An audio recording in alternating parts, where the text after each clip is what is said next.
Okay. Testing, 1, 2, 3. I hope this is the right mic. Let me double check that.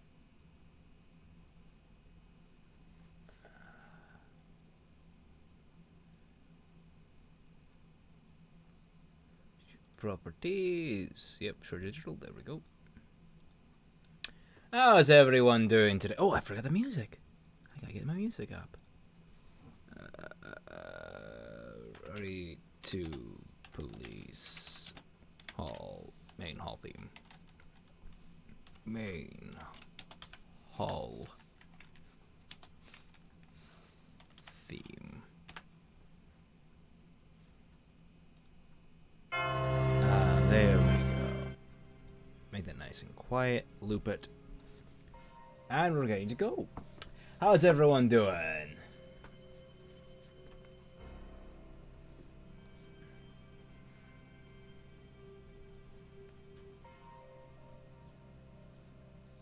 Swimming in sweat. 3 inches deep? I just lay back and claim defeat? Anyone get that reference? Anyone? No? Okay. Well, anyway. Who's ready to start? I'm excited to start this again. I'm more doing this for myself at this point. It feels like this hasn't been the most popular series on my channel, but I like relaxing with you folks, and so it's a little more of a fun personal thing I can do for the channel. Oh, you got the day off? Yeah, that is hopefully it's an enjoyable way to spend it. Last time in Resident Evil, Leon met Ben Berlucci and Ada Wong, and Claire had her first run-in with Sherry Birkin, as well as the first ever run-in with the illustrious liquor, or one of the illustrious liquors living around this police station. Now we're moving on to Chapter 15. Leon found Ada in the kennel, straining to lever up the rusted manhole with the reporter had told them about. She turned up a crowbar from somewhere and had it wedged beneath this thick iron plate, her well-defined bicep lightly sheen with sweat as she worked the bar. She managed to raise the cover about an inch, but let it drop back into place as he walked, the metallic clang loud in the cold, empty room. Before he could say anything, she laid the crowbar on the cement floor and looked up at him with a strained half-smile, brushing her rust-dirty hands. "I'm glad you're here.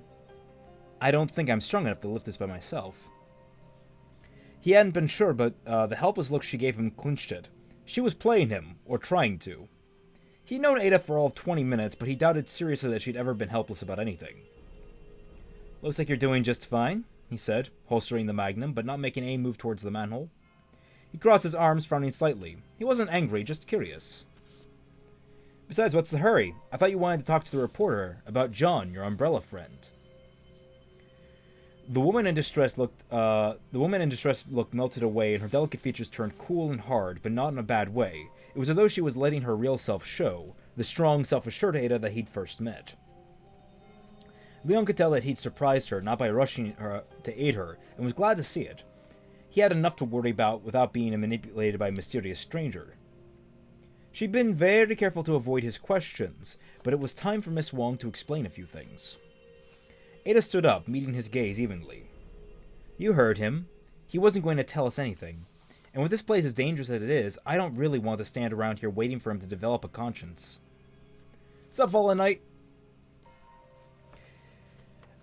She dropped her gaze, her voice softening. "It's weird. I want to cover. I have this nasty zit on my forehead that I want to cover, but like at the same time, it's hard to read with my hair in my face. So I'm like, what do I do?" Luckily, it looks like my face is blown out enough, but yeah, that's still pretty to look at. She dropped her gaze, her voice softening. "And I don't know if John's. I don't even know if John's in Raccoon, but I do know that he's not here, and I want to leave before the station is completely overrun." It sounded good, but for some reason he had the feeling that she was holding something back. For a few seconds he struggled to think of a polite way to get her to open up, then decided to hell with it. Under the circumstances, social graces would have to be suspended. "What's going on, Ada? Do you know something that you're not telling me?"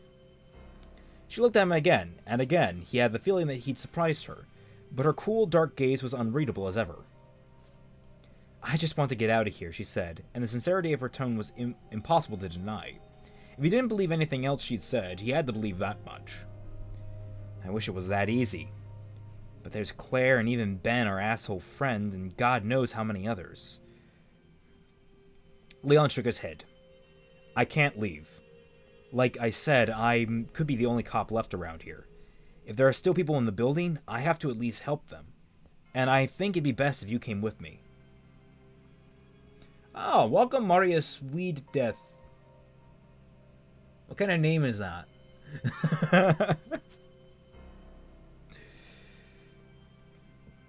Ada gave him another look.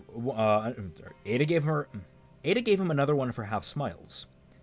"I appreciate your concern, Leon, but I can take care of myself." He didn't doubt it, but he also didn't want to see her abilities tested. Granted, he was pretty untested himself, but he'd been trained to deal with crisis situations. It was his job. And to be honest with yourself, you lost Claire, you couldn't help Branagh, and Ben Bertolucci could give a rat's ass for your protection skills. You don't want to fail with Ada. You don't want to fail with Ada on top of all that. And you don't want to be alone. Ada seemed to know what he was thinking. Before he could come up with a convincing argument, she stepped forward and put one slender hand on his arm, the humor fading from her bright eyes. "I know you want to do your job here, but you said it yourself. We have to find a way out of Raccoon to try and get outside help. And the sewers are probably the best chance we've got."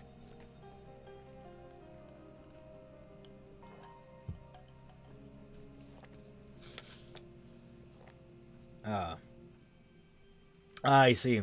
Age-old mistake. Making your screen name when you're that young. Hopefully you can find a way to change it. The light gentle touch surprised him, and sent an electric flutter through his belly, an unexpected flush of warmth that led him to feeling confused and uncertain. He managed to keep his reaction from showing, but just barely. Ada continued frowning thoughtfully. "How about this? Help me with the manhole cover, and let's see what's down there. If it looks dangerous, I'll come with you. But if it's not bad, well, we can talk about what to do next." He wanted to protest, but the truth was he couldn't make her do anything she didn't want to do. And he wanted very much for her to know that he wasn't some overbearing macho type, that he was receptive to compromise. And does the name John ring a bell? This isn't a date, for Christ's sake. Stop thinking with your hormones. Feeling awkward, even thinking about it, with her hand still on his arm, Leon stepped away, nodding briskly. Together they crouched down next to the manhole. Leon picked up the crowbar and jammed one end in the lid. As he pulled back, Ada pushed on the bar. With a heavy, grating sound, the thick metal plate came up. Leon put his back into it and heaved the lid to one side, clearing the opening. And both of them recoiled from the smell that bellowed out of the dark hole, a choking dark stench of blood and piss and vomit. "God, what is that?" Leon coughed. Ada sat back on her heels, one hand pressed to her mouth. The bodies from the garage, they must have been dumped down here. The bodies from the garage, they must have dumped them down here. Before he could ask what she was talking about, a stream of pure terror echoed through the basement halls, flittering through the closed door. The cry went on in the man's voice, the panic scream, the sudden changing of a gurgling shriek of pain. Scream suddenly changing to a gurgling shriek of pain. The reporter. Leon locked gazes with Ada, saw the same startled realization flash across her face, and then they were both up and running, pulling out their weapons and sprinting through the door before the echoes died. "I left him. I shouldn't have left him." They ran down the corridor for the cell block, guilt driving Leon faster and faster as though he could, faster than he thought he could. I am not reading things, am I? Someone or something had gotten to Bertolucci, and I passed right behind his back to do it. Sherry stood in Mr. Iron's office, rubbing at her good luck pendant and wishing that Claire would come back. She had crawled through a dozen dusty tunnels to get away from the monster and laid it away from Claire, and she was pretty sure it had worked. She hadn't heard it again, and had come back to find Claire had left. If the monster had found her, she would have been dead and ripped apart. But she's not here. Nobody is. Sherry sat on the ledge of the low table in the middle of the room, wondering what she should do. She'd gotten pretty used to being alone, and hadn't even realized how lonely she had been, but meeting Claire had changed that. Sherry wanted to see her again. She wanted to be with other people. She wanted her parents so bad that it made her ache. Even Mr. Irons would be okay, although Sherry didn't like him. She only met him a couple of times, but he was weird, showy, and fake. And his office was creepy besides. Still, she'd gladly put up with him if it meant she didn't have to be alone anymore. Footsteps. In the hall outside the office. Sherry stood up and ran to the door that led back to the armor room, hoping it was Claire and ready to sprint for cover if it wasn't. She ducked around the door frame and held her breath, staring at the stuffed tiger in the hall and silently praying. The outer door opened and closed, muffled steps on carpet moving slowly, and she tensed to run, at the same time trying to muster up enough courage to sneak a look. Sherry? Claire! I'm here! She ran back to the office, and there was Claire. Her whole face lit up with a beaming smile. Sherry flew into her open arms, so happy to see her that she wanted to cry. I was looking for you, Claire said, holding her tightly. Don't run off like that again, okay? Claire not in front of her, still smiling, but Sherry could see the worry behind her smile and her cool gray eyes. I'm sorry, Sherry said. I had to, or the monster would have come. What does it look like? Claire asked, her smile fading. Does it look kind of red with claws? Sherry swallowed heavily. The inside-out men. You saw one, didn't you? Incredibly, Claire grinned, shaking her head. Yeah, that's exactly what I saw, an inside-out man. Good description. She looked at Sherry more seriously, frowning. Men? There are more of them? Sherry nodded. Yes, but they aren't anything like the monster. I only saw him once from behind, but he's a man, a giant man. Claire seemed excited. Bald? Wearing a long coat? No, he had hair, brown hair, and one of his arms was screwed up a lot longer than the other one. Claire sighed. Terrific. Raccoon's got something for everyone, it sounds like. She reached out and took Sherry's hand, squeezing it. And I think that's more the reason you should stay with me.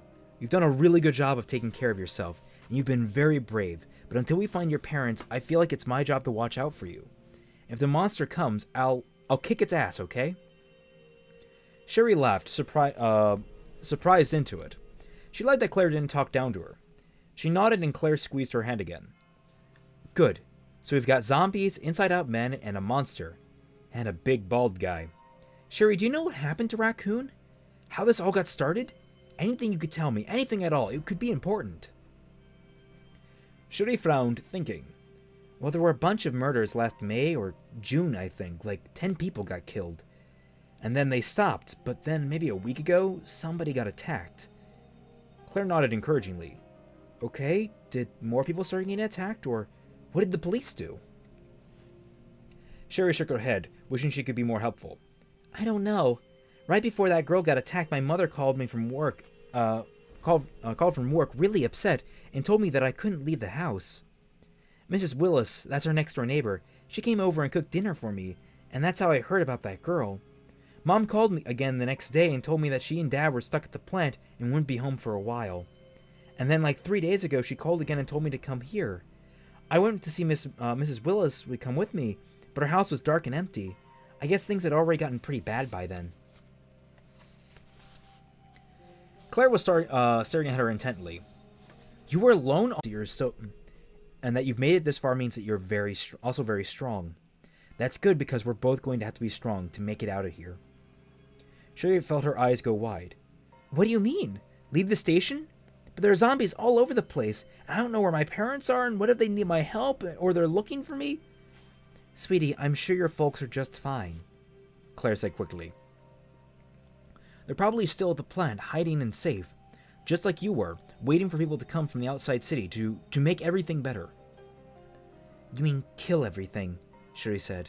I'm 12, you know, not a baby. Claire smiled. Sorry. Yeah, to kill everything. But until the good guys come, we're on our own. And the best thing we can do, the smart thing, is to get out of their way. To get as far out of their way as possible. You're right, the streets aren't safe, but maybe we can get a car. It was Claire's turn to trail off. She stood up and walked towards a big desk at the far end of the office, looking around as she went. Maybe Chief Irons left his car keys here, or another weapon, or something we can use. Claire saw something on the floor behind the desk. She crouched down and Sherry hurried after her, as much to stay close as to see what she found. Sherry knew that she didn't want to lose her again, no matter what else happened. "There's blood here," Claire said softly, so softly that Sherry thought she hadn't meant to say it aloud. "So?" "Your thing just crashed. Why, we tried turning it off and then on again." Claire looked up at the plain tan wall, frowning, and then back down at the drying splotch of red on the floor. "It's still wet for one thing. And see the way it just kind of cut off? There should be something on the wall here." She rapped on a dark wood trim that lined the wall, then the wall itself. There was an obvious difference, a dull thump from the trim, but the wall sounded hollow. "There's a room back there?" Sherry asked. "I don't know. It sounds like it. And it would explain where he took off to earlier. Chief Irons." She glanced up at Sherry and started to feel along the baseboards, running her hands up the wall and pushing at it. "Sherry, look around the desk. See if you can find the switch or a lever. My guess is it would be very well hidden somewhere. Maybe in one of the drawers." Sherry started to move behind the desk and tripped, her foot finding slightly on a handful of pencils that she hadn't seen. She grabbed at the desk, trying to catch her balance, but still came down pretty hard on her bare knees. "Ow!" Claire was next to her right away, putting an arm around her shoulders. "Are you okay?" "Yeah, Hey, look!" Her bruised knee forgotten, Sherry pointed to the switch under the top drawer of the desk, set into a small metal plate. It looked like a light switch, but it had to be for that secret door. She just knew it. "I found it!" Claire reached out and flipped the switch, and behind them, a section of the wall a few feet across slid smoothly upwards, disappearing into the ceiling, and exposing a dimly lit room lined with oversized bricks.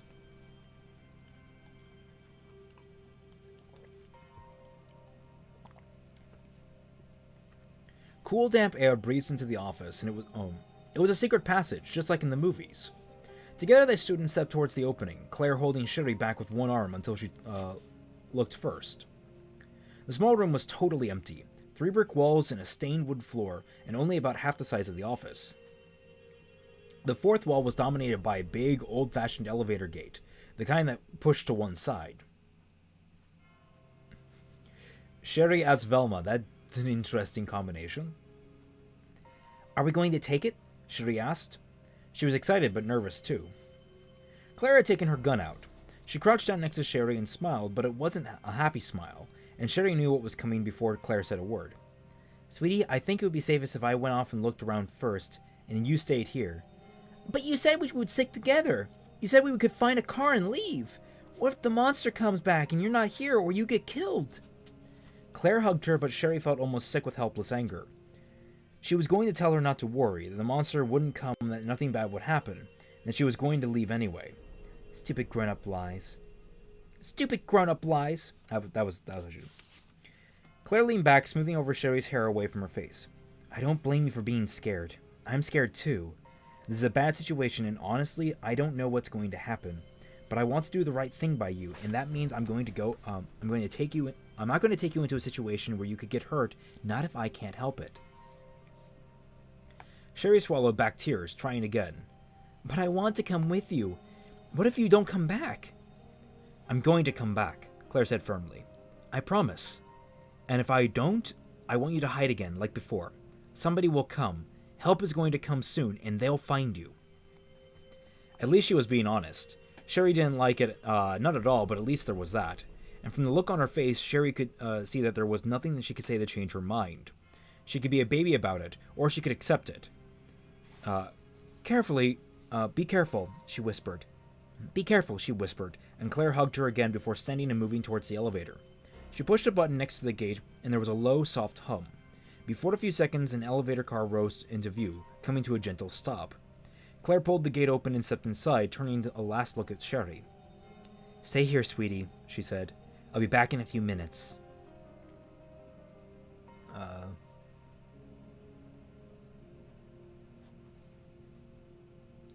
I've not heard of Ryan's Babe or Neil Breen, so I don't know. Maybe, Luke, maybe not. Okay, I was wondering. I thought my screen froze, but I just apparently hold unnaturally still. Um, Sherry forced herself to nod, and Claire let the gate close. She touched something inside the elevator, and the car went down, her smiling, strong face ascending out of sight, leaving Sherry by herself in the cold, dark passage. Sherry sat down on the dusty floor and hugged her knees close to her body, rocking herself slowly. Claire was brave and smart, and she'd be back soon. She had to come back soon. "I want my mommy," Sherry whispered, but there was nobody to hear her. She was alone again, the thing she wanted the least of all. "But I'm strong. I'm strong, and I can wait." She rested her chin on one knee, touching the necklace her mother had given her for good luck, and started to wait for Claire to come back. Chapter 16.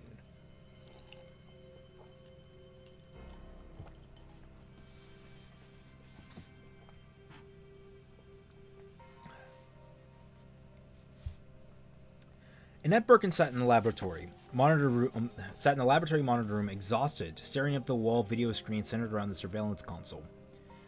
She'd been there for what felt like years, waiting for William to appear, and was starting to think that he never would. She'd give it a little longer, but if she didn't see him soon, she'd have to do another search. God damn it, technology. It was a brand new system, less than a month old. 25 screens with a channel control that should have allowed her to see any and every part of the facility. A brilliant security advance, except only 11 of the screens still worked at all, and over half of those would only show static, an endless dance of electric snow. Of the 5 she could still get a clear picture from, all she could see, all there was to see, were dead, rotting bodies and the occasional RD3, either feasting or sleeping. Lickers. You call them lickers because of their tongues. You called them lickers because of their tongue. She thought she'd been past the worst of the pain, but the lonely sound of her own voice in the cold, cavernous chamber, and the realization that there would be no answer, that there would never be an answer again, brought on a fresh, knifing wave of grief. William was gone. He was gone, and she was talking to no one at all. Annette lowered her head to the console, closing her weary eyes. At least there were no more tears. She wept an ocean of them in the days since the umbrella had come for the G-virus, but it was simply too spent to cry anymore. Now there was only pain, interspersed with a fit of violent, helpless fury over what Umbrella had done. Another month, maybe 2, and we would have given it to them. We would have turned it over without a fight, and William would have made the executive board, and we would have been happy. Everyone would have been happy. There was a faint squealing from one of the muted security screens. One of the muted security screens, that's weird. And I looked up and hoping and dreading at once, but it was just a licker one floor up in the surgical bay. It had dropped from the ceiling roost to snack on one of the techs, howling stupidly to itself as it ripped into the corpse's guts. The dead man looked like Don Weller, one of the chemical plant go-betweens, but she couldn't tell for certain. He was almost as mutilated and human looking as the rest of the RE2s that as the RE2 that was eating him. She watched the liquor feed, watched the small screen, but didn't really see. Her mind wandered, running over what was left for her to do. She already wiped all the computers, but unlocked all the countdown codes. The lab was ready, and her escape route was secured. But she couldn't finish things until she saw him again. He was back in the Umbrella facility. Destroying the lab wouldn't solve anything if he wasn't in the blast zone. They would find him and extract the virus from his blood. And Umbrella won't have it. I'll die before I let them have it, so help me God. Falcon Knight, not Fallen Knight. My apologies.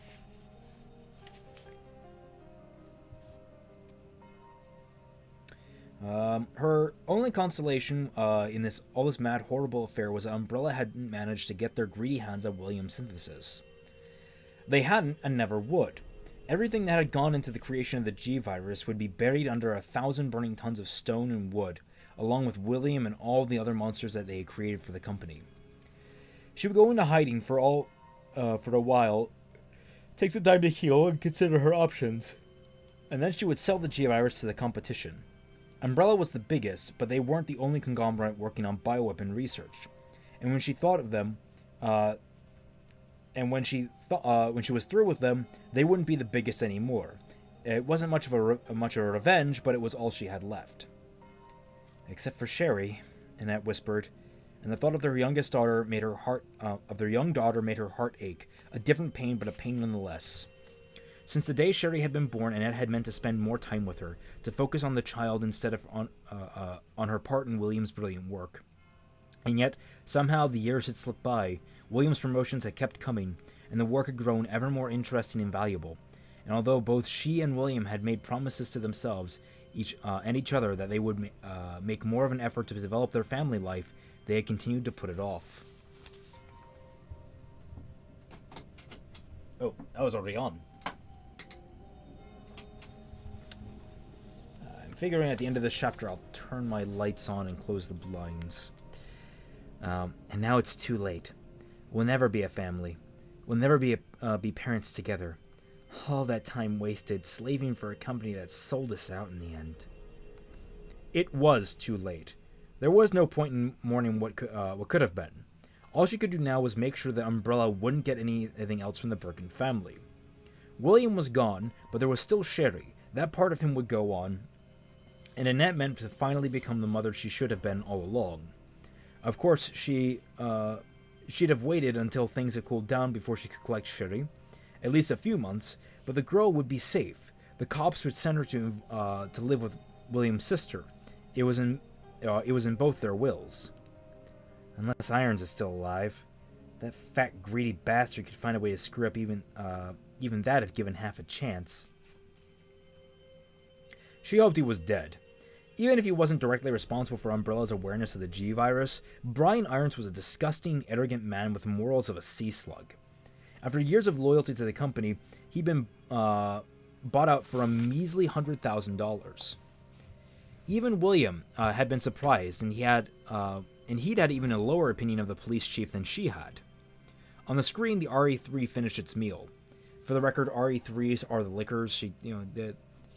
It's weird, in this version of the continuity, the liquors are created beings. They are not evolved beings like they are in actual canon. Because in the actual canon, zombies eventually become liquors, and they have go-between stages, like it becoming Crimson Heads, then becoming proto-liquors, which you see in Resident Evil Outbreak, and then they become full-on liquors. If you leave a zombie alone long enough, they will become that. On the screen, the RE3 had finished its meal. All that was left of the dead man was an empty shell, arched, bloody ribs, and a faceless cup of a skull. The surely bright colors lost to the video's flat shades of gray. The liquor scrabbled out of view, trailing stickly foods in its wake. Thanks to the T-Virus, all the reptile series were efficient killers, although the threes had design flaws. The protruding cerebrum was the most obvious, but they also had a ridiculously high metabolic rate. Keeping them fed had been a constant hassle. Not a problem anymore. Plenty of carrion to go around, and lucky them, they'll get their chance of a hot dinner soon enough. Annette felt drained of energy. She didn't want to go back into the facility, but she couldn't just keep hoping that William would happen by one of the working cameras. She'd heard him up on level 3, perhaps 2 days ago, but she hadn't seen him in almost twice as long. She couldn't keep waiting. Umbrella people were probably already working on a way in. Even with the mainframe wiped, there was other ways to get past the doors. And William may have found a way out. I can't keep denying it, no matter how much I want to. There was an abandoned factory west of the lab, a shipping company that had been bought up by Umbrella to ensure that the underground levels would stay secret. It was how Umbrella had managed to build a complex in the first place without arousing suspicion, hiding equipment and materials in the factory's warehouses, and using the heavy machinery to lift transport them. Although the entrances from the factory had been sealed off the last time she'd checked, there was a slim chance that William had gotten through, and if he could get through the factory, he could get into the sewers. Annette forced herself to stand up, ignoring the cramps in her legs and back as she picked up the handgun on the console. She didn't know how much about guns, although she figured out how to use one quickly enough. After they came for the G virus, the men in the gas masks shooting and running, and William, poor William, dying in a puddle of blood, and I didn't see the syringe until it was too late. She took a deep shuddering breath, trying to push that terrible memory aside, trying to forget about the incident that had taken William from her and turned Raccoon into a city of the dead. Roll credits. It didn't matter anymore. The journey ahead wouldn't be a pleasant one, and she had to concentrate. Escaped RE3s, first and second stage infected humans, the botany experiments, the arachnid series. She could run into any of the T-virus carriers, not to mention whomever Umbrella had managed to send. And William, my husband, my beloved, the first human G-virus carrier who isn't really human anymore. Again, difference from continuity. The G-virus had been tested on humans, apparently, in the new game. She'd been wrong to think that there had been no more tears inside. Annette stood in the middle of the vast, sterile room, 5 floors beneath the surface of Raccoon, and wept lost, racking sobs that didn't even begin to touch the pain of her loneliness. Umbrella would be sorry. Once she could be sure that William was beyond their reach, she was going to destroy their precious facility. She was going to take the G-virus and run, and she was going to make sure that they understood how badly they screwed up, and God help anyone who tried to stop her. Next is Chapter 17. I'm going to close my blinds and turn on a light and take a little sip, because I'm thirsty. Ugh.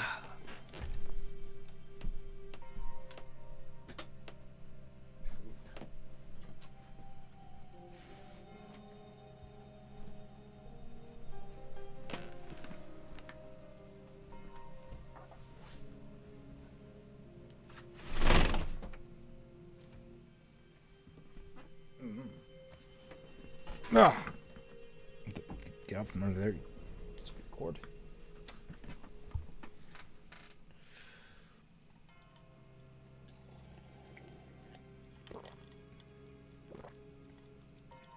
Gotta love that water.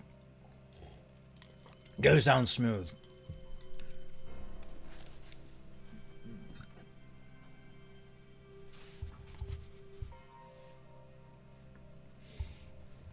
Okay.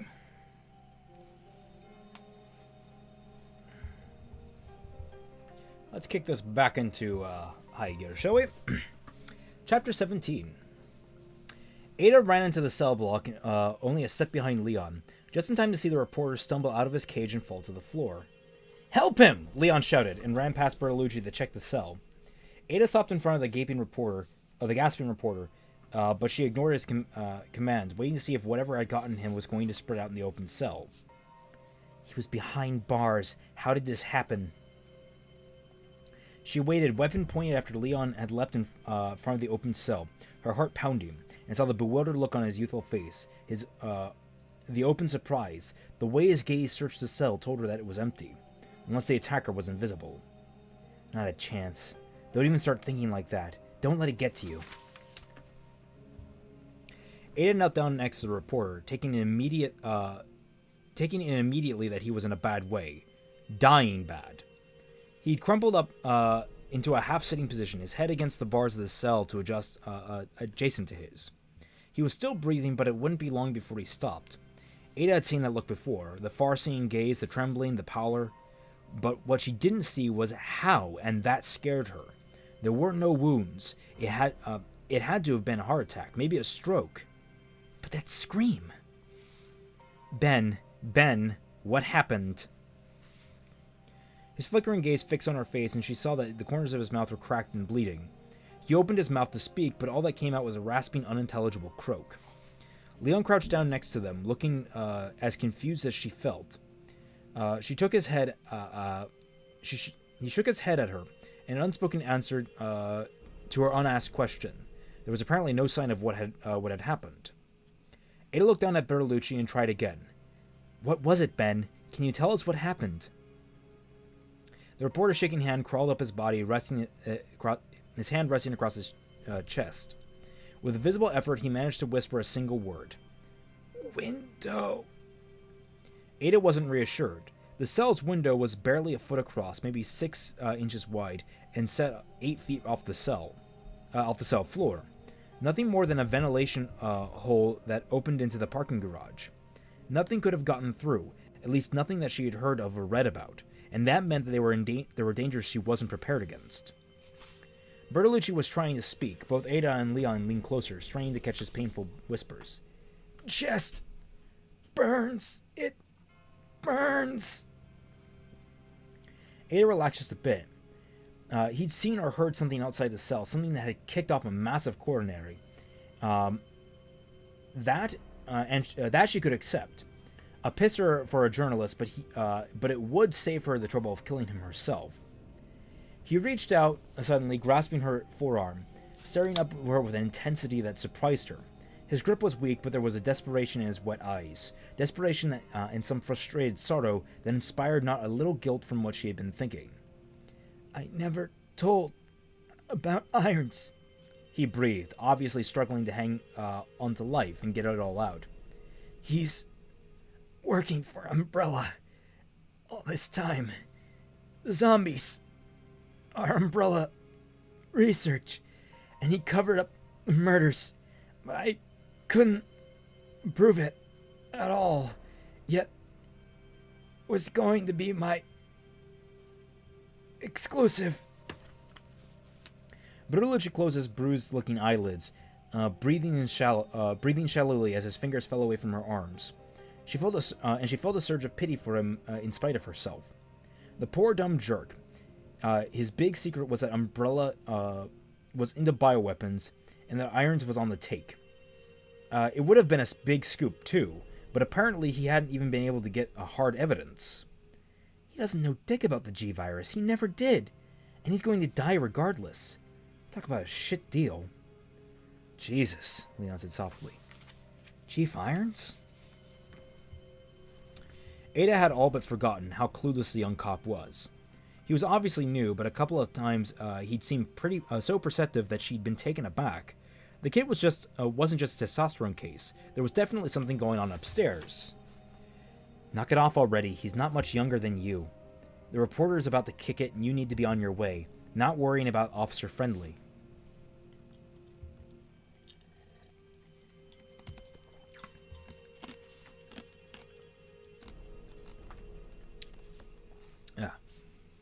Bertolucci spasmed suddenly, his hands clutching at his chest as he moaned a sharp, tortured cry of agony. His back arched, his fingers hooked into claws, and the moan went liquid as blood started to stream from his mouth in a burbling gout. Choking and shrieking, Bertolucci's limbs convulsed violently, droplets of crimson spraying out from each cracking cough. And Ada saw red blossom across his rumpled white shirt, beneath his scrabbling hands, and heard the thick, wet crack of breaking bone. She leapt back as Leon grabbed for the reporter's hands, not sure what was happening, but absolutely positive that it was not a heart attack. "Holy Christ, what is this?" More Ada voices. "Holy crap, what is this? Holy Christ, what?" I can't do women's voices. All at once, Bertolucci went limp, his eyes rolled back and fixed, sightless. Blood still oozed from his cracked lips, and there was a horrible sound of meat being torn, and under the strained fabric of his shirt something moved. "Get back!" Ada shouted, pointing her Beretta at the dead reporter, and in a split second it took her to aim. A thing erupted from Bertolucci's body. Bloody chest. Not body, bloody chest. A thing the size of a man's fist, a gore-drenched thing that opened a tiny black hole of a mouth and squealed shrilly, revealing nubs of sharp red teeth. It wriggled out of the corpse with a whipping mantis tail, splashing the cold cement with threads of wet tissue and gut. Lashing against the cooling flesh of the reporter, it poured from the body in a gush of blood and onto the floor, and took off like a shot for the open gate at the back into the hall, propelling itself with its snaking tail and legs that Ada couldn't see, smearing a red path behind it. It was out the door before she even remembered what she was holding a gun. For the first time since she'd come the raccoon, since ever, she'd been so completely shocked that she hadn't thought to react. A chest-bursting parasitic creature straight out of a sci-fi movie. "Was that... Did you see?" Leon fumbled breathlessly. "I saw it," Ada said softly, cutting him off.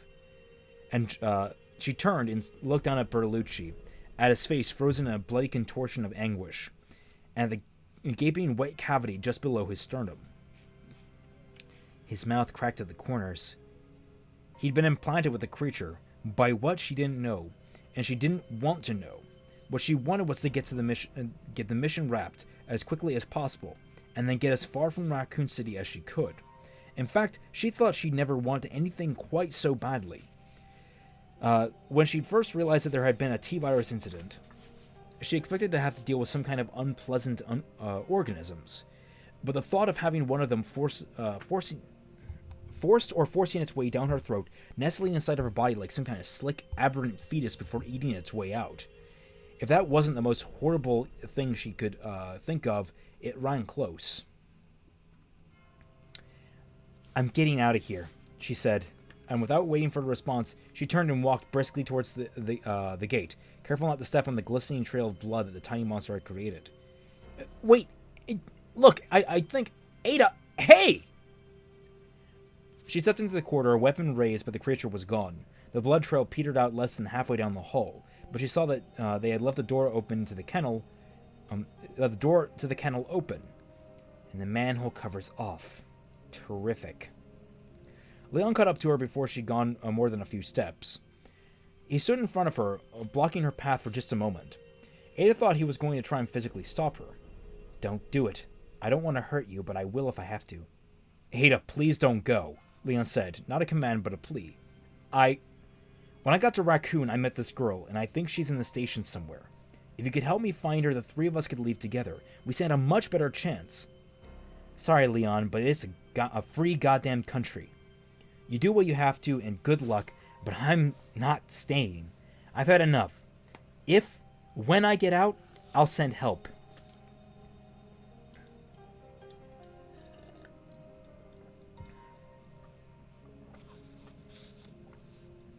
She started to push past him, hoping it wouldn't come to violence, and wishing that she could tell him not to get in her way, how dangerous it would be for him to try, when Leon surprised her yet again.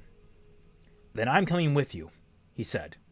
He met her gaze evenly, his own unflinching and resolute, and scared.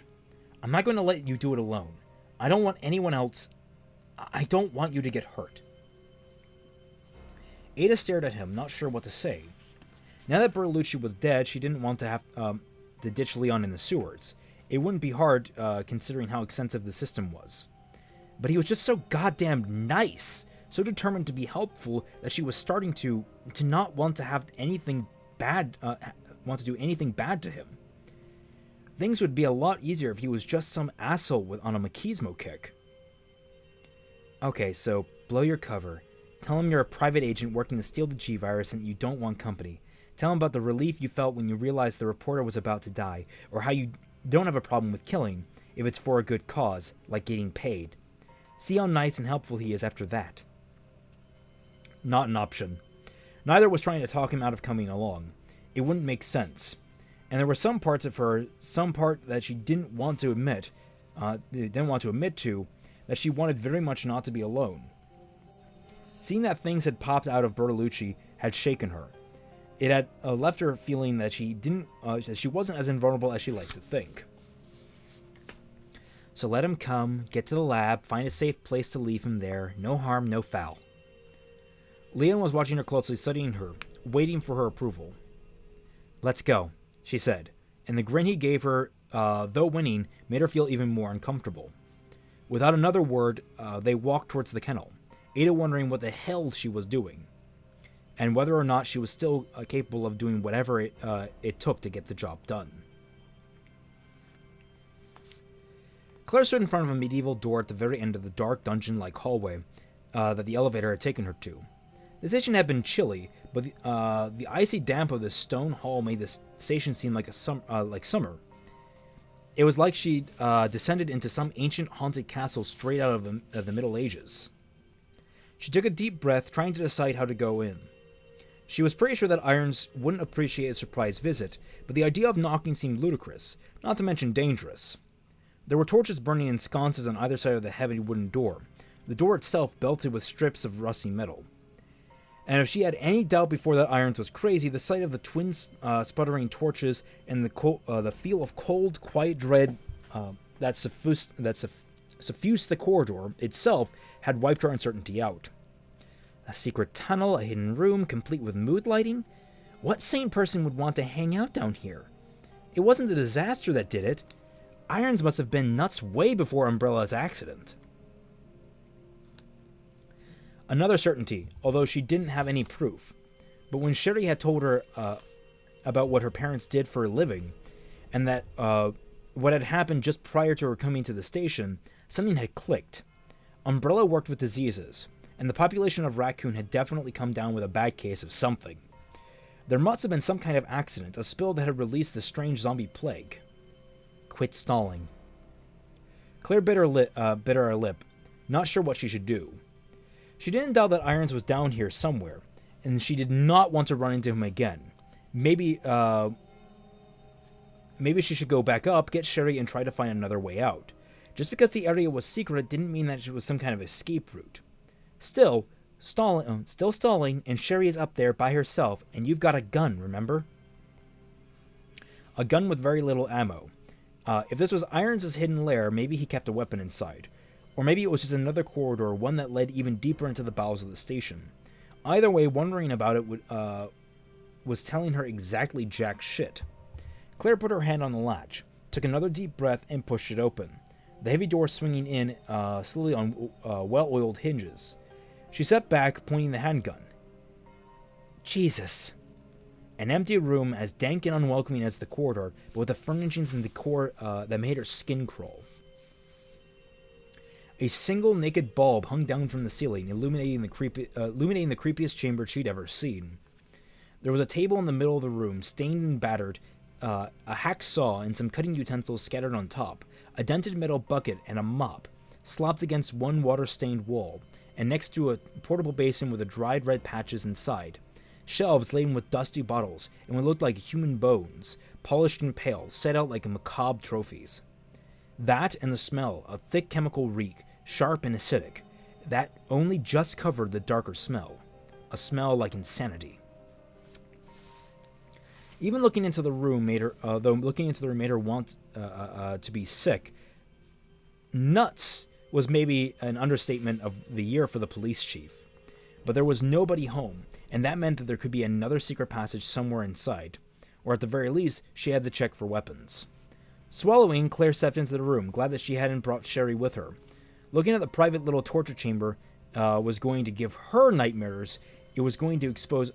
It was nothing to expose a child to. Freeze, little girl, or I'll shoot you where you. Freeze, little girl, or I'll shoot you where you stand. Claire froze. Every muscle in her body froze as Irons started to laugh from behind her. From behind the door where she had gone, she hadn't thought to look. Oh my god, oh god, Sherry, I'm so sorry. Irons' deep chuckle rose to a hearty, gleeful laughter of a madman, and Claire was understood that she was going to die.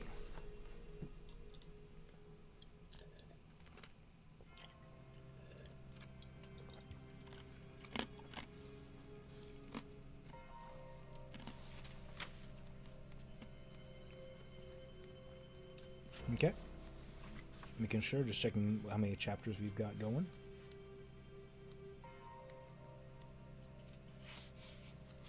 I want to try and get up through at least 20. Maybe more. Chapter 18. Trying not to breathe too deeply, Leon reached the bottom of the metal ladder and turned around quickly, aiming the magnum into the thick gloom. Murky water sloshed over his boots. As his eyes adjusted to the low light, he saw the source of the terrible smell. Parts of it, anyway. The sub-basement tunnel stretching out in front of him was littered with body parts, human corpses that had been torn into pieces. Limbs and heads and torsos were strewn randomly across the stone passage, lapped it gently by a few inches of dark water that covered the floor. Leon, how is it? Ada's voice floated down from the circle of light above the ladder, echoing hollowly around him. Leon didn't answer, his shocked gaze fixed on the terrible scene. His brain tried to add up the shredded parts and come up with a number. How many? How many people? Too many to count. He saw a faceless head, the long hair streaming down around it in a cloud. A heavy woman's decapitated trunk, one breast bobbing above the rippling darkness, an arm encased in tatters of a cop's dress, a bare leg still wearing a sneaker, a curled hand, the fingers slick and white. A dozen? 20? Leon? Ada's tone had sharpened. It looks okay, he called, struggling to keep his voice from cracking. Nothing moving. I'm coming down. He stepped away from the ladder to give her room, remembering something she said before, something about bodies being dumped. Ada stepped off the bottom rung, splashing into the dark tunnel. His eyes had adjusted well enough to see the look of disgust cross her delicate features. Disgust and something like sadness. There was an attack in the garage, she said softly. 14 or 15 people died. Oh. Okay, making sure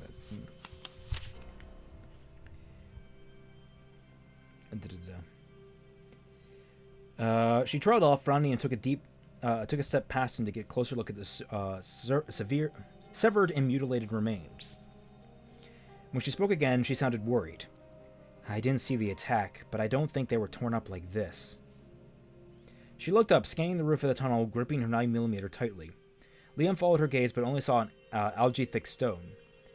Ada shook her head, looking back down at the gently rippling sea of broken flesh. The zombies didn't do this. Something got to these people after they were killed.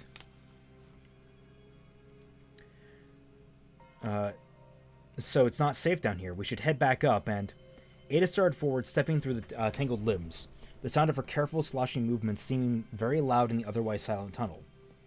Damn, does she ignore everybody, or is it just me? Watching his steps, Leon followed, reaching out with a free hand to touch her shoulder. At least let me go first. Fine, she said, sounding almost but not quite exasperated. Lead the way. He stepped in front of her, and they started forward again. Leon trying to divide his attention between the darkness ahead and the sodden pieces of flesh and bone underfoot. Just ahead, the tunnel turned to the right, and there was some light reflected off the oily surface of the water. The passage was clearer, too, with not as many bodies. Leon paused just long enough to unholster the Remington, checking to make sure that he'd chambered around. Whatever had gotten to the corpses didn't seem to be around, but he didn't want to be unprepared if it came back. Ada waited without speaking, although he could feel her impatience. Now for the first time he wondered if there was more to her story than she told him.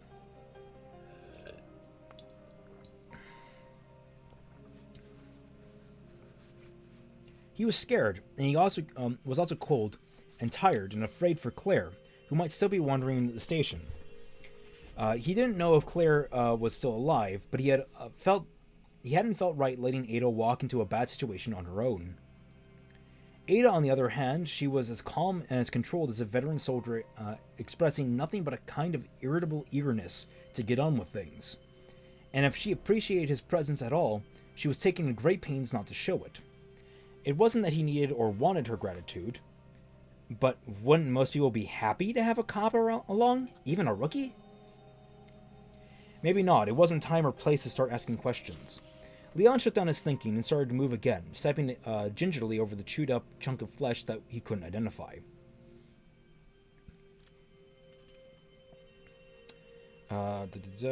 Stop, Ada whispered sharply. Listen. Leon tensed, Remington in one hand, Magnum in the other. He tilted his head, straining to hear, but there was only a distant hollow drip of water. And a soft thumping. A rapid but random sound like padded hammers on padded surface. Whatever it was getting close, coming towards them from where the tunnel turned up ahead. Why isn't it splashing? Why don't we hear water? Leon backed up a step, raising both weapons slightly, remembering how Ada had looked at the ceiling before, and saw it. Saw it and felt his heart stop in a mid-beat. A spider, the size of a dog, skittering over the wet stone halfway across the inner walls, its bristling, hairy legs tapping. Not possible. And there was a series of deafening explosions next to his right ear. Bam! Bam! Bam! Bam! The muzzle flash from Ada's Beretta, strobing the hellish tunnel as she fired. The booming echoes pounded through the dark as the giant, impossible arachnid dropped from the wall, splashing into the inky water. It crawled towards them, wounded, dragging two of its multiple legs through the murk behind it. Dark fluid spilling out from its grotesque, rounded body. It humped itself over a human head, the mutilated skull rolling out from beneath the swollen, pulsing abdomen. And Leon could see its shining black eyes, each one the size of a ping-pong ball. And he squeezed the trigger on the Remington, not even feeling a kick from the thundering blast. His entire focus on the inconceivable arachnid. The round hit squarely, blowing off its alien face into 1,000 wet pieces. The spider flipped over backwards with a skidding splash, its thick legs quivering, curling over its furred body. Hearing its ringing, his heart pounding, Leon chambered another round, his mind telling him that they had not just blown away a spider that big. The physics was wrong. It couldn't happen because it wouldn't collapse. It would collapse under its own weight. Ada pushed past him, running ahead, shouting back to him, "Come on! There could be more coming!" Leon took off after her, forced by Ada's reckless behavior to put his shock on hold. He sprinted through the dark, jumping over the disturbed and gently rocking hunks of flesh past the closed dead spider that should never have existed in the reality that he'd known before Raccoon City. "Drop your weapon," Irons commanded, and the girl did so, hesitating for only a second. The Browning clattered to the floor, and Irons had to resist the urge to laugh again, scarcely able to credit how stupidly she acted. The umbrella assassin had obviously grown arrogant, walking into a sanctuary as if she owned the place, and her smug, inflated conceit had only cost her the game. "Turn around slow, and keep your hands where I can see them," he said, still grinning. Oh, what a glorious easy conquest. Umbrella had underestimated him for the last time. Again, the girl did as he asked, pivoting slowly, her hands empty and open. The look on her face was priceless, her aquiline features fixed in a mask of fear and shock. She hadn't expected this. She thought it would be a simple task to take Brian Irons. After all, he was a broken man, a shadow of his former self, his city, his life taken away. "Mistaken, weren't you?" he said, feeling the humor leak out of his situation, feeling the anger stirring again. He kept the VP-70 trained on her ridiculous young face, insulting that they had sent a child to do their dirty work, even such a pretty one. "Calm down, Chief Irons," she said, and even angry, he was pleased to hear the strain in her sultry voice, the edge of fear beneath her useless plea. He was going to enjoy this, even more than he had imagined. But first, some answers. "Who sent you? Was it Coleman from headquarters? Or did your orders come from higher up? Someone on the board, perhaps? There's no point in lying, not anymore." The girl stared at him, her eyes wide with feigned confusion. I don't know what you're talking about. Please, there's been some kind of mistake." "Oh, there's been a mistake, all right," Irons spat. "And you made it. How long has Umbrella been watching me? What were your orders exactly? Were you supposed to kill me all right, or did Umbrella want you to see me suffer a little more first?" The girl didn't answer for a moment, obviously trying to decide how much to tell him. She was good, her expression still carefully arranged to show only bewildered fear, but he saw right through it. "She's been caught. She must know that I won't let her live, and she's going to try and conceal the truth even now. Young, but well-trained. I came to Raccoon looking for my brother," she said, her wide gray eyes fixed on the gun. "He was with Stars, and I just..." "Stars? Is that the best you can do?"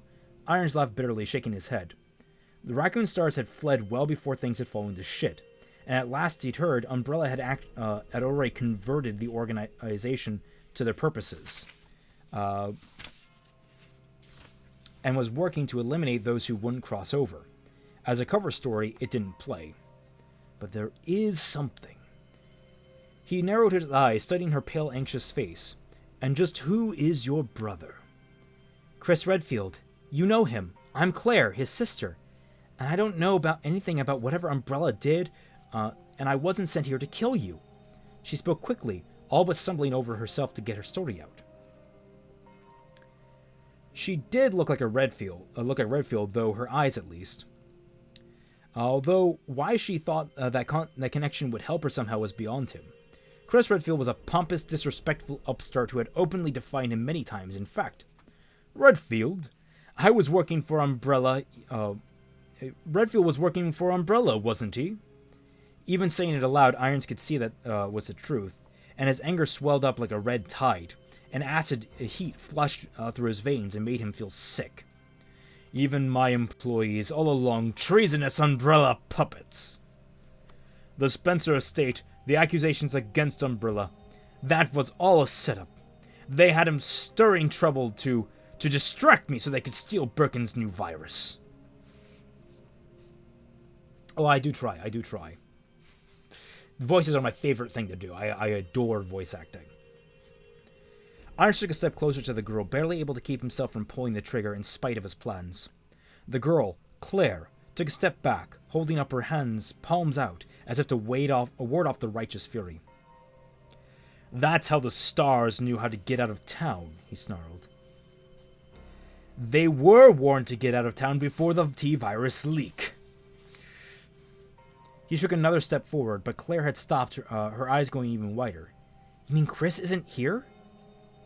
Her small, hopeful whisper only fed the red, burning heat that had pounded through him. And the feelings were so powerful that they transcended rage, focusing his intentions into something brutal and precise. It wasn't enough that he'd been betrayed by Umbrella and the stars. It wasn't enough that he'd been manipulated, tormented, hunted. No. I have been lied to by this little girl, a spy and an assassin from a family of traitors, a lifetime of devoted service, a lifetime of hard-won experience, and self-sacrifice, and this is my reward? A slap to the face, he said, his voice as cold as his new savagery that filled him up and transformed him into the hunter. Treat me like an idiot. You don't even have enough respect to lie well. He extended the 9mm and walked towards her, each step measured and deliberate, and her fear was real this time. He could see it in the way that she stumbled back, her lips trembling, her young chest heaving in a most delicious way. She was terrified, trying to look for a weapon and watch him and get away at all the. She was trying to look for a weapon and watch him and get away all at the same time, succeeding at none of them as he marched forward.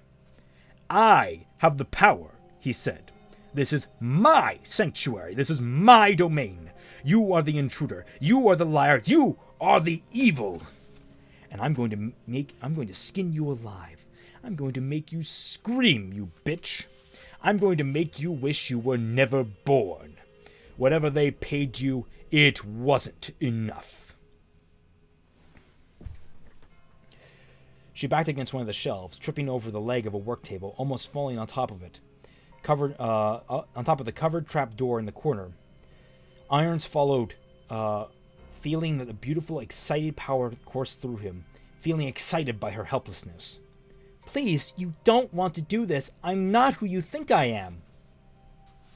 Her pathetic entreaties made him stop and laugh, wanting to add to her terror, wanting her to know that his control was absolute.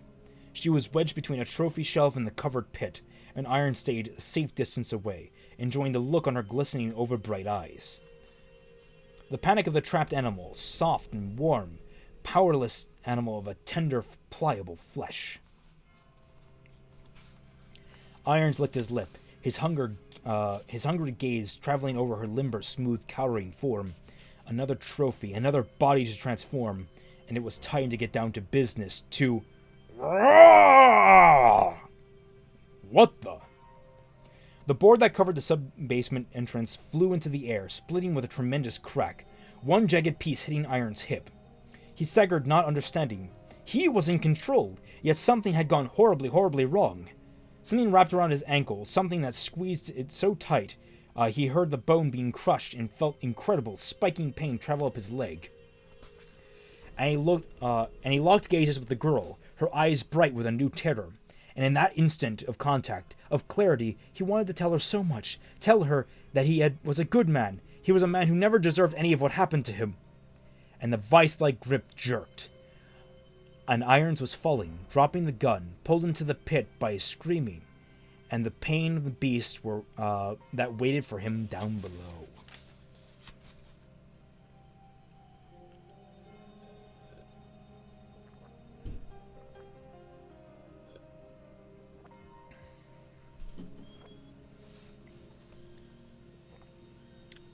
My sister is vacuuming. I wonder, can you guys hear that? You guys can probably hear that.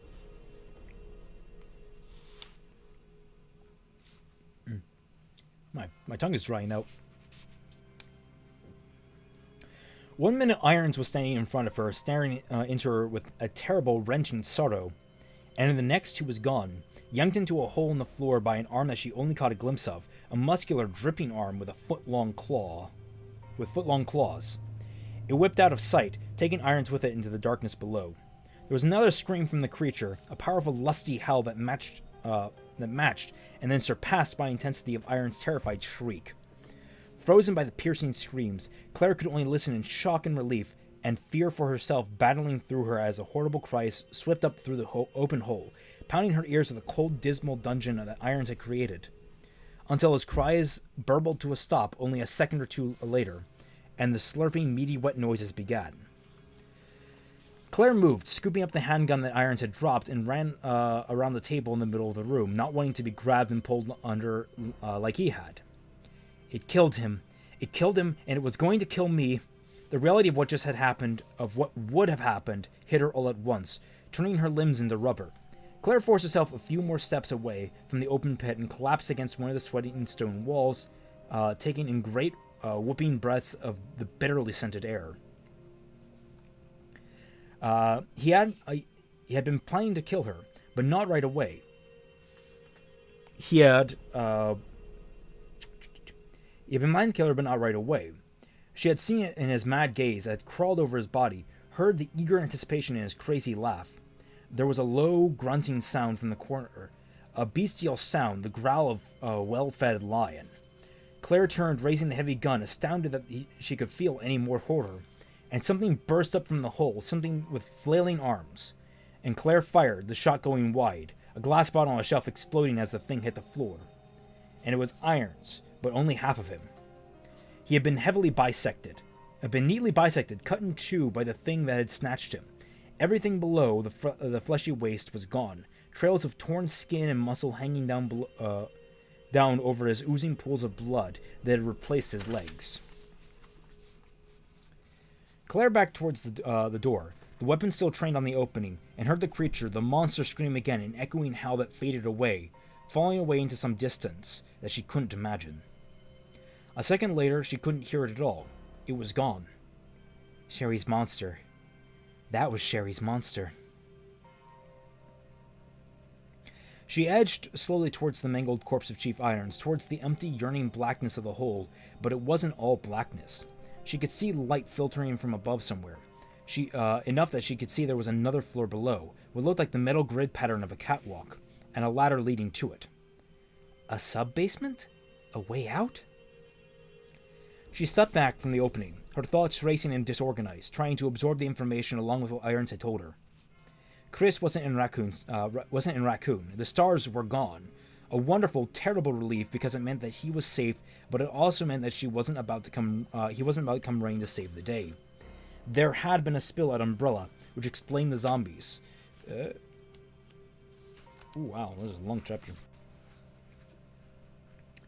But what he had said about Birkin's virus, was that Sherry's father? And maybe the zombies are all the result of some laboratory accident. But what about all the other things Mr. X and the Inside Out Men?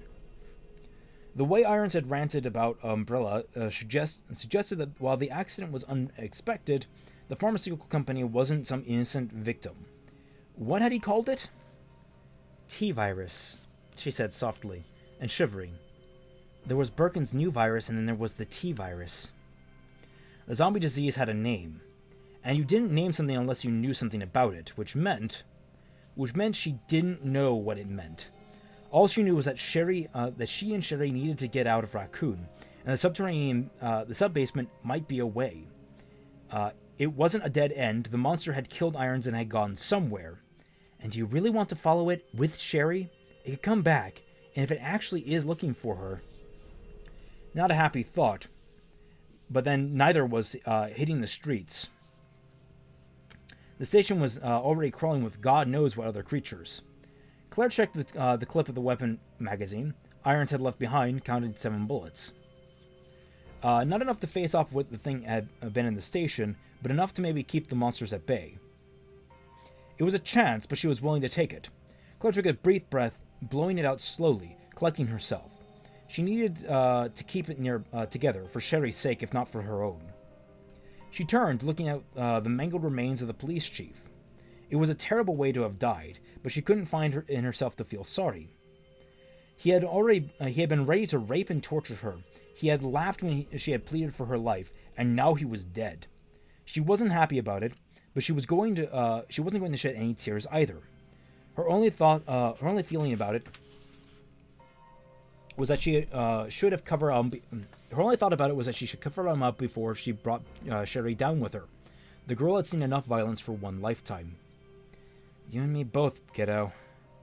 Claire thought tiredly and started to look around for something to drape over the dead Chief Irons.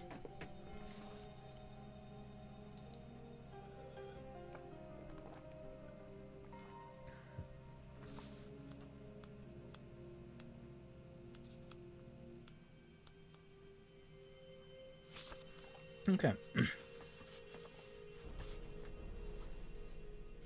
Leon caught up to her in the cold industrial hallway that led to the sewer's entrance, a few steps from the flooded sub-basement. She'd run ahead to plant the keys that would get them into the sewers, not wanting to have to explain how she'd come by them. She managed to toss them into the boiler room before his footsteps sounded on the metal steps behind her. At least I don't have to fake being out of breath. Ada could see by the look on his face that she needed to smooth things over. She started talking the second he stepped into the shadowy corridor. I'm sorry I ran, she said, offering him a nervous smile. I hate spiders. I'm sorry I ran. Sorry, I'm trying to do her voice better. Leon frowned, studying her, and looking into his searching blue gaze, Ada realized that she was going to have to be better than that. She took a step closer to him, not close enough to be invasive, but enough that she could feel the heat he could feel the heat of her body. Maintaining eye contact, she tilted her head back to emphasize the height difference between them. It was a little thing, but in her experience, men generally responded well to the little things. I guess I'm just in a hurry to get out of here, she said quietly, losing the smile. I hope I didn't worry you. He dropped his gaze, but not before she saw a flicker of interest, confused and self-conscious, but definitely interest, which made it all the more surprising when he stepped away. Well, you did. Don't do it again, okay? I may not be much of a cop, but I'm trying, and God only knows what we're going to run into down here. He met her gaze again, speaking softly. I came with you because I want to help. I want to do my job, and I can't do that if you go charging ahead. Besides, he added, smiling a little, if you run off, who's going to help me? It was Ada's turn to look away. Leon was playing it straight with her, openly admitting to his fears, and his response to her was not so subtle flirtation. Her not so subtle flirtation had been to step back and tell her that he wanted to be a good cop. Interested, but not a fool for his tool, and the man's enough to tell me that he's unsure of his abilities. She was forced... Leon was a fucking, grade A act in this book, man. He was a role model for me growing up. She was still forced to smile back, but it was a shaky affair. I'll do my best, she said. Leon nodded and turned to inspect the hallway, letting the conversation drop. Much to Ada's relief, she wasn't sure what she thought of him, but was uncomfortably aware of her respect for him was growing. Not a good thing considering the circumstances. Does that make sense? Am I starting to ramble? Am I starting to get too lightheaded to do this? There wasn't much to see in the damp, poorly lit hall. 2 doorways and a dead end. The boiler room where she tossed the keys, the plugs, was directly in front of them. The sewer disposal entrance and a back corridor according to the sign on the wall, The other door opens into a storage closet.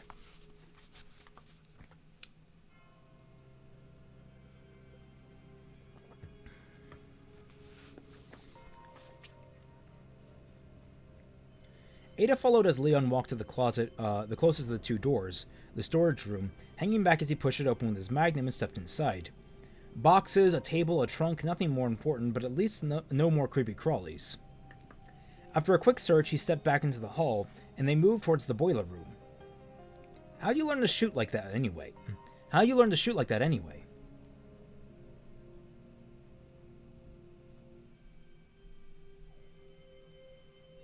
Yeah, he kind of lost some character. He lost his nervousness, and I like Resident Evil 2 Leon because he feels way more real. Resident Evil 4 Leon is pretty damn good too, wittier, but definitely still human in many respects. And then Resident Evil 6 Leon was, I mean, all the characters in Resident Evil 6 were just garbage, man. How do you learn to shoot like that anyway? Leon asked as they stepped in front of the door. His tone was casual, but she thought they detected more than casual curiosity. You're pretty good. Were you in the military or something? Nice try, officer. Ada smiled, falling into her carefully rehearsed character. Paintball, believe it or not. I mean, I went target shooting some when I was a teenager with my uncle, but I never got into it much. And then a few years ago, a friend at work, we're both buyers at an art gallery in New York, dragged me into one of those weekend survival retreats, and we had a blast. You know, hiking, rock climbing, stuff like that. And paintball. It's great, we go up every couple of months, although I never thought I'd have to use it for real. She could actually see him buy it, and see that he wanted to buy it. It probably answered a few questions that he'd been hesitant to ask. Well, you're better than a lot of these guys, so a lot of the guys I graduated the academy with. Really? So you ready to get on with this? Ada nodded. Leon pushed the door to the boiler room open, scanning the ancient rusting machinery. In the wide empty space before ushering her inside, she made a point of not looking down, wanting Leon to find a small wrapped package that she had tossed in a few moments earlier. She hadn't gotten a good look before. The room, shaped like a sideways H, was fitted with corridor railings and two massive old boilers, one on either side. Fluorescent lights sputtered overhead, the few that still worked casting...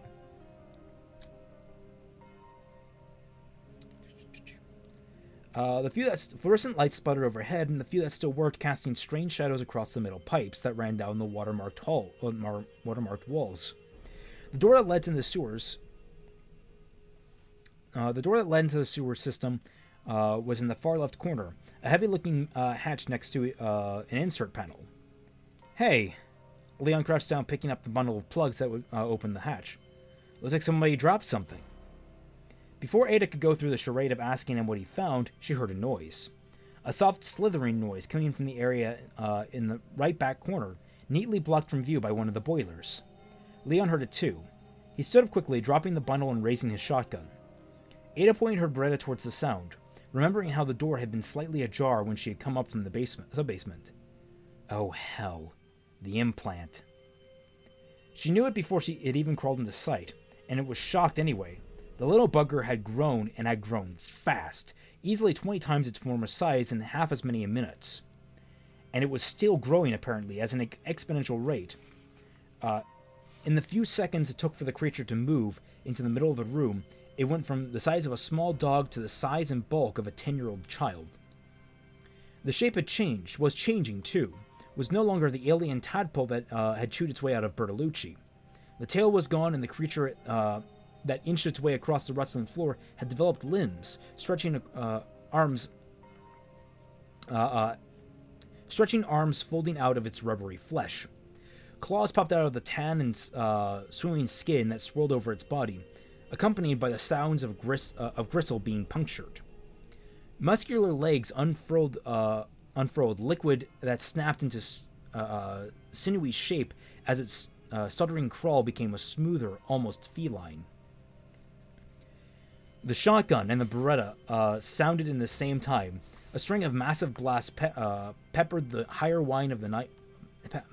The string of massive blasts peppered with the high whine of the 9mm.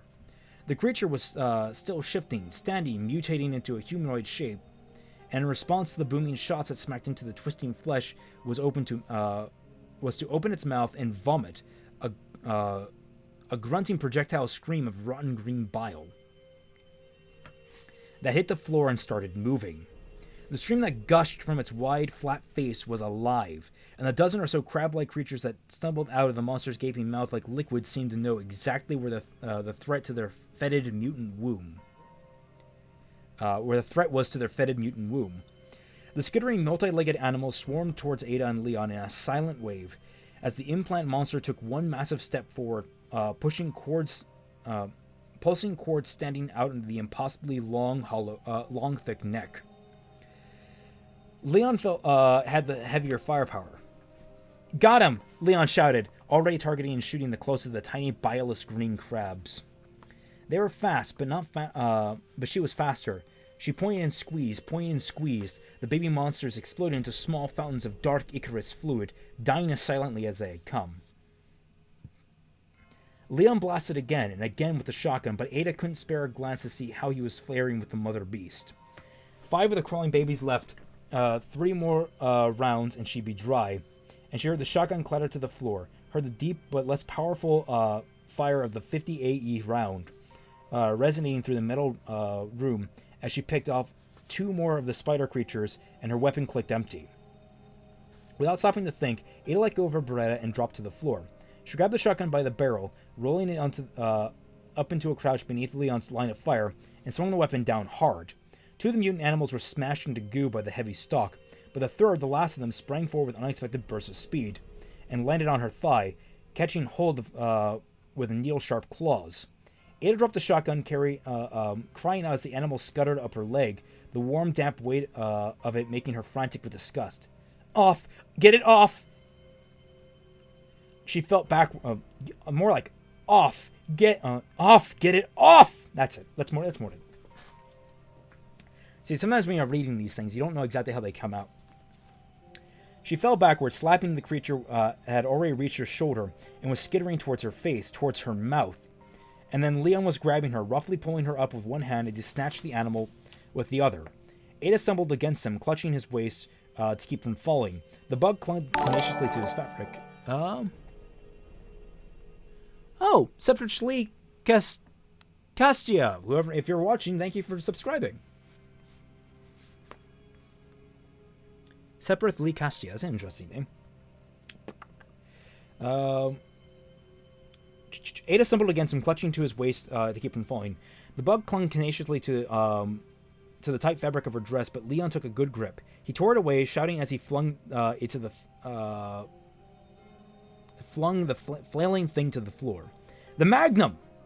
The weapon was stuck in Leon's belt. Ada jerked it free, saw the creature land near the giant motionless heap that had birthed it, blasted to death by Leon, and fired, managing to get a clean shot despite how off-balance she was, how deeply unnerving she was by how close she had come to being implanted.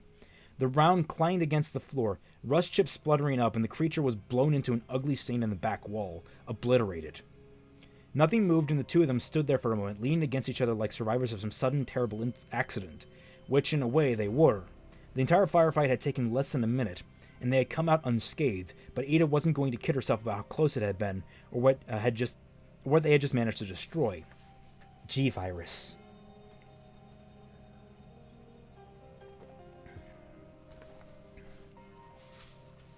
She was sure of it. The T-Virus couldn't have created such a complicated creature, not without having teams of surgeons. And they'd seen it grow. How big and powerful would a creature have become if they hadn't walked in when they had? The beast might have been some clearly G-string experiment, but what if it had been the result of a leak? What if there were more of them? The sewers, the factory, the underground levels, dark, shadowy places, secret places where anything could have been growing. Whatever the situation, the trip to the labs wasn't looking like a walk anymore, and Ada was suddenly very glad that Leon had decided to come along, since he was so goddamn insistent on going first. If something attacked, she'd have a better chance of surviving. "Are you okay? Are you hurt?" Leon, one arm still supporting her, looked into her eyes with a heartfelt concern. Ada realized that she could smell him, a clean, soapy smell, and pushed herself away. She handed the Magnum back to him, and straightened her dress, stupidiously inspecting it for rips to avoid looking at him. Thanks, I'm fine. Don't sweat it. It came out harsher than she meant to, but she was rattled, and not just by the implant's vicious attack. She glanced at him. It wasn't sure how settled into his... wasn't sure how to feel when she saw that her response had caught him off guard. He blinked slowly, and a kind coolness settled into his gaze, indicating a strength of character that she hadn't bothered to give him credit for. Paintball, huh? He said mildly, without another word. He turned to pick up the package she'd planted. Ada stared after him, telling herself how absolutely ridiculous it was to care what he thought of her. They were about to embark on a journey in which she might have to desert him, or watch him sacrifice his life in order to save her own. Or kill him myself, let's not forget that, friends. And neighbors. Friends and neighbors. So who gives a shit if he thinks I'm an ungrateful bitch? Straight up, she should thank him for reminding her. Straight up, she should thank him for reminding her. Ada stood down and retrieved the shotgun, feeling like she needed to do a better job of keeping her priorities straight, and feeling an emptiness inside that she hadn't noticed for a long time. Okay, we're making good progress.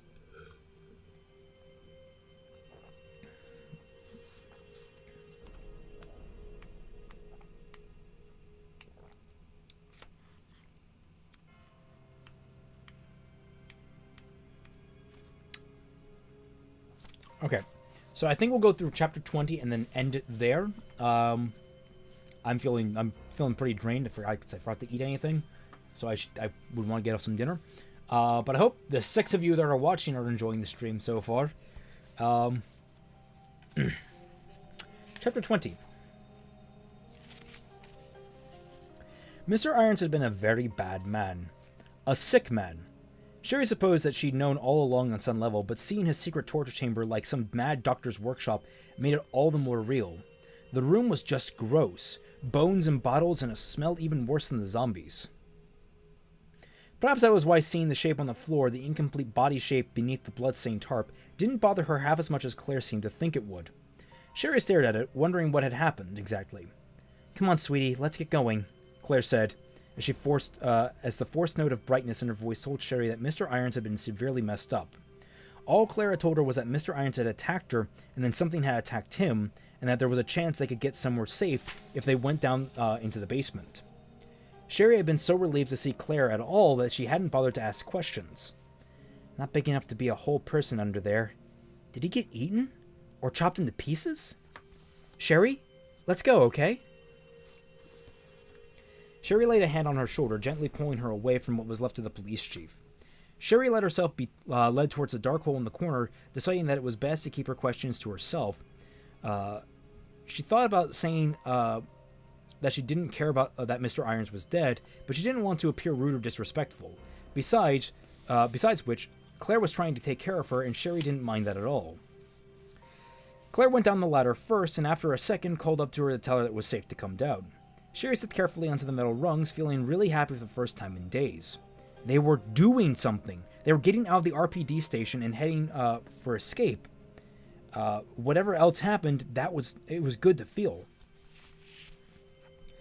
Claire helped her down the last couple of rungs, lifting her and setting her on the metal floor. Sherry turned and looked around, her eyes widening. "Wow," she said, the words whispered away into the dim shadows that came back and reflected off the strange walls. "Yeah," Claire said. "Come on." Claire started walking, her boots clinking echoes, and Sherry's followed closely, still looking around in amazement. It wasn't like a bad guy's lair in a spy movie, some factory passage inside of a mountain or something. They were on a catwalk surrounded by rails, a murky green light coming up from the grate in the floor, from somewhere far below. And although there was rough brick to their right, to the left there was an actual cave wall.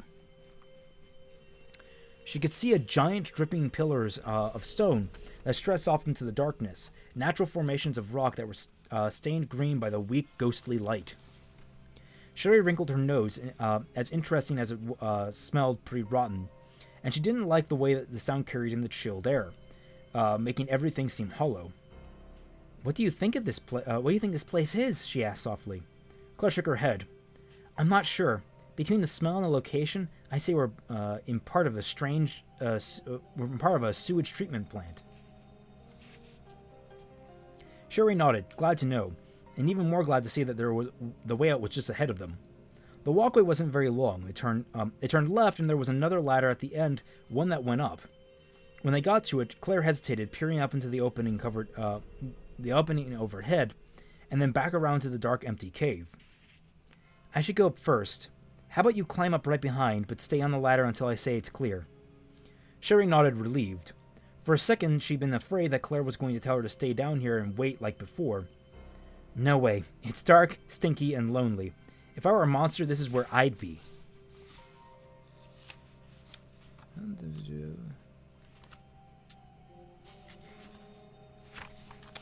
Claire went up, boosting herself easily through the hole, and Sherry clambered up just behind, holding the cool metal of the rungs tightly. After a few seconds, Claire's long, slender arms reached out to help her. They were back on solid ground, a short cement hallway that seemed incredibly bright after the cave. Sherry figured they were still in the sewage plant. The smell wasn't as bad as, but the hall was bordered on the left by a motionless river of sludge water, maybe a foot deep and 5 or 6 feet across. The muddy water ran in either direction, one end through a low rounded tunnel, the other stopped by a big metal door. It was all overlooked by some balcony that Sherry didn't see any stairs. It was all overlooked by a kind of balcony, but Sherry didn't see any kind of stairs. Which means... Oh, yuck. Do we have to? She asked. Claire sighed. Afraid so. But look at the bright side. No sane monster would follow us through that. Sherry smiled. It wasn't particularly funny, but she appreciated that Claire was trying to do. It was the same as covering up Mr. Iron's body, or telling her that her parents were probably safe. She's trying to shield me from how bad things really are. Sherry liked that, so much that she was already dreading the moment when Claire would leave her for good. Eventually she would. Claire had a whole life somewhere else, her own friends and family, and once they got out of Raccoon, she would go back to wherever she came from and Sherry would be alone again. Even if her parents were okay, she would be alone. And though she wanted very much for them to be safe and well, she wasn't looking forward to them at the end of time wasn't forward to the end of her time with Claire. She was only 12, but she'd known for a couple of years that her family was different from most. The other kids at school had parents who spent time with them, had birthday parties and went on camping trips, and had brothers and sisters and pets. She never had any of those things. She never knew that her parents meant well, and that they loved her. But sometimes she felt like no matter how quiet and good and self-sufficient she was still in their way. You ready for this? Claire's soft, pretty voice brought her back to the situation, reminding her that she needed to be more alert. Sherry nodded, and Claire stepped down onto the dark, dirty water, reaching back to help her. The water was cold and greasy and came up to Sherry's knees. It was gross, but not puking bad. Claire motioned towards the big metal door to the left with her new gun, looking as disgusted as Sherry felt. Looks like we're going to... A loud noise from the balcony cut her off, and they both looked up. Sherry instinctively moving closer to Claire as the noise came again. It sounded like footsteps, but too slow and too loud to be normal. And Sherry saw a man with a long dark coat walk into view, and felt her mouth go dry with fear. He was a giant, maybe as tall as 10 feet, and his bald skull gleamed with as white as as a dead fish belly. She couldn't see him clearly because of the angle, but she could see enough. She could feel enough that he was bad, and that there was something very wrong and bad about him. It radiated off him like a sickness. Claire? She squeaked. Her voice... Claire? She squeaked, her voice breaking as the giant man stalked across the balcony. He started to turn towards them, slowly, so slowly that Sherry didn't want to see his face, didn't want to see the face of a man that could frighten her so deeply just by walking onto a balcony. Run! Claire grabbed her hand, and then two of them splashing through the thick water towards the sealed door. Sherry concentrated on not falling, on praying that door will be open. Don't be locked! Don't be locked! And not looking back, she, not wanting to see that man, that giant bad man was doing. not waiting to see what the giant Batman was doing. The door was closed, but it seemed to take forever. Each second stretched out as they fought against the weight of the cool, oily water. They stumbled into the hatch that Claire found its control, slamming at its buttons with a kind of panic that made Sherry feel even more afraid. The door split in the middle, one half sliding up into the ceiling and the other slipping beneath the rippling waves. Sherry didn't look back, but Claire did. Whatever she saw made her leap through the door, pulling Sherry off her feet and hurtling into the long dark tunnel that lay behind the hatch. As soon as they were through, Claire fumbled for the wall and slid the door closed behind them, sealing the door into dripping darkness. "Don't move and be quiet," Claire whispered. In the very dim light that came from somewhere ahead, Sherry could see that she was holding the gun out in front of her, trying to search for the heavy shadows for any new threats. Sherry obeyed, her heart pounding, wondering what that man had been. It was the man Claire had asked her about before. That much was obvious, but what was he? People didn't get that big, and Claire had been scared too. Clink. A metal noise, soft and muffled from the wall behind her, and Sherry felt the water around her feet starting to move suddenly, a swift rush of current that pulled her legs, pulling her off balance. And she stumbled, tripped, plunging face first into the cold, nasty water as the current got stronger, sucking her backwards. Suckling. Ugh. Ugh. Sherry reached out, trying to find anything to hold on to, and felt slimy stone whip beneath her clutching fingers as the water rushed her away from Claire. "Can't breathe!" Sherry kicked wildly, twisting her body and eyes stinging into the bad water, and managed to take a breath as her head broke the surface, as she realized that she was in a tunnel, a pitch-black shaft no bigger than the vents of the station. The swift water carried her along, Sherry taking deep gasps of foul air overhead, forcing herself not to struggle against the relentless power of the hissing liquid. The tunnel had to end somewhere, and wherever it came out, she had to be ready to run. "Claire, please find me. Please don't give up on me." She was lost, blind and deaf, sliding down through the darkness, and the farther and farther away from the only person who could protect her. Who could protect her from the nightmare of creatures that had taken over Raccoon.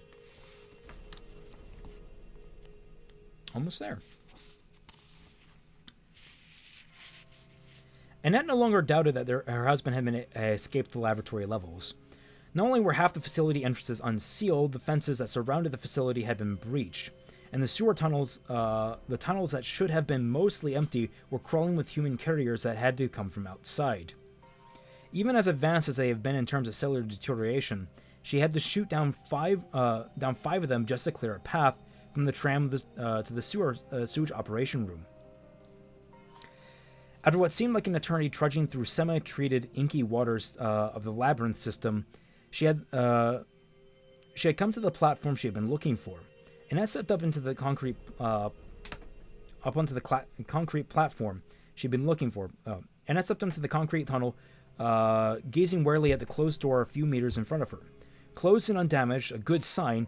But what if he had gone through before he had lost all traces of human intelligence? Before he had grown into an unthinking, violent animal? Even now, he might still retain some semblance of memory. The truth was, she didn't know. The G-Virus hadn't been tested on humans yet. And if he didn't go through, if he made it to the police station... No, she couldn't. Wouldn't entertain the possibility. Considering what she did know about the progressive chemophysiological changes, what he would be capable of doing if the virus worked its way the way it was supposed to, the thought of him getting to the unfettered population, well, it was unthinkable. The station is safe, she thought firmly. Irons may be an incompetent ass, but his cops aren't. Whether William is, he couldn't have gotten past them. She couldn't afford to believe anything else. Sherry was there. If she had done what she was supposed to do, and besides being on her own flesh and blood, which to remind herself was reason enough, Sherry played a very important role in her future plans. Annette leaned against one cold, sweating wall, aware time was running out, but simply unable to go on without resting for a moment. She'd been counting on the encoded territorial instinct to keep him close to the lab, and had been so sure that she would find him, that their live human scent would lure him to her. But she was almost at the end of the containment area, and all she found were a dozen ways in which she could have escaped. An umbrella would be here soon. I have to get back. I have to activate the failsafe before they can stop me. William deserved to be at peace, but beyond that, destroying the creature that had once been her husband would eradicate all of her the doubts of her success of her objective. What if she blew the lab and escaped, only to find that Umbrella had captured him? All of her struggles, all of her work, for nothing. So all of her struggles, all of his work, for nothing. Annette closed her eyes, wishing that there had been an easy way to make the decision that had been made. The fact that William's death simply wasn't as crucial as getting rid of the lab. And there was a good chance that they wouldn't find him. They weren't even aware of his transformation. And it's not as though I have a choice. He's not here anymore. He's not anywhere. She pushed her way past the wall, walking slowly towards the door. She would check the last few tunnels, perhaps to see if the conference room showed any signs of damage. Then she would go back. And finish what Umbrella had started. Annette pushed the door open, and heard the footsteps echoing through the lonely corridor from somewhere up ahead. The hall was shaped like a T, and sounds melting into themselves, making it impossible to tell from which direction they were coming. But they were so strong and sure steps of an unaffected humans.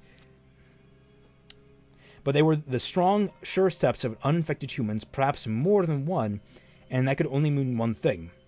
Umbrella. They finally come. Rage boiled up through her, making her hands shake, her lips curl back from gritting teeth. It had to be them.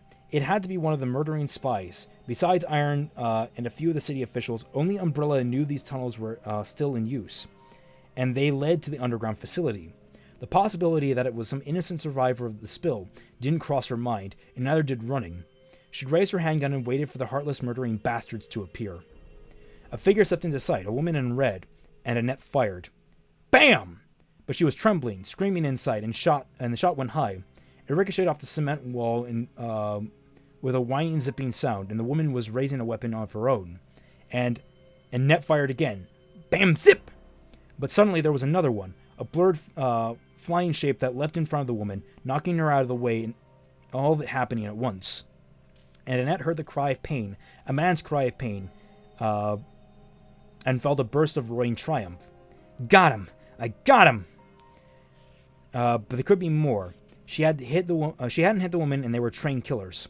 Annette turned and ran, her dirty lab coat flying, her wet shoes slapping against cement. She had to get back to the lab, fast. Time had run out. And that, we're going to leave it at chapter 21.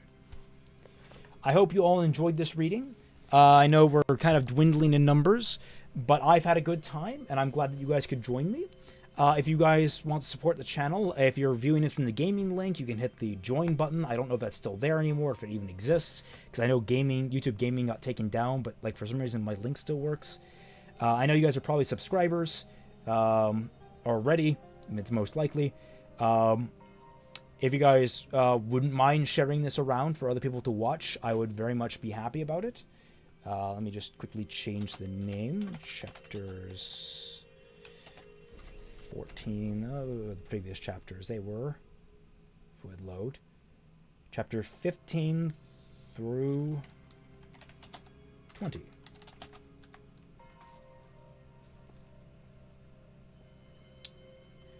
Alright, well thank you guys so much for watching. I had a fun time, but I need to go eat before I pass out.